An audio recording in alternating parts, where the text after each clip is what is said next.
உங்கள் ஃப்ரெண்ட் உங்களுக்கு கால் பண்ணி நேற்று நான் உனக்கு ஃபோன் பண்ணேன் நீ ஏன் எடுக்கலை அப்படின்னு சொல்லி கேட்டால் நான் தூங்கிட்டு இருந்தேன் அப்படின்னு சொல்லி சொல்லுவோம் இல்லையா? இதை எப்படி இங்கிலீஷில் சொல்லலாம் அப்படின்னா ஐ வாஸ் ஸ்லீப்பிங், நான் தூங்கிட்டு இருந்தேன் அப்படின்னு சொல்லி சொல்கிறோம். சரி ஓகே, நேற்று நான் உன்னை பஸ்ஸில் பார்த்தேன், நீ எங்கேயோ போயிட்டு இருந்தேன், எங்கே போயிட்டு இருந்தேன் அப்படின்னு சொல்லி கேட்பாங்க. அப்போ நம்ம பதில் சொல்லுவோம் நான் மதுரைக்கு போயிட்டு இருந்தேன் அப்படின்னு சொல்லும்போது I was going to Madurai அப்படின்னு சொல்லி சொல்லலாம். சரி ஓகே, முன்னாடிலாம் நம்ம 2 பேரும் லஞ்ச் சேர்ந்து சாப்பிட்டுட்டு இருந்தோம். இதை எப்படி இங்கிலீஷில் சொல்லலாம்?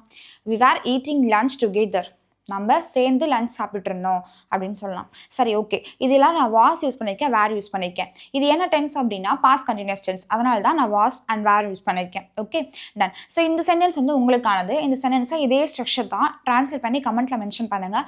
அண்ட் பாஸ்ட் கண்டினியூஸ் டென்ஸை எப்படி யூஸ் பண்ணுறது, negative structure, positive structure, yes or no type question, WS type question, இது எல்லாமே நம்ம சேனலில் நான் அப்லோட் பண்ணியிருக்கேன். ஸ்க்ரீனில் பாட்டமில் அந்த வீடியோ நான் கொடுத்துருக்கேன். அந்த வீடியோ நீங்கள் டச் பண்ணி அதை நீங்கள் வாட்ச் பண்ணலாம். Okay, thank you.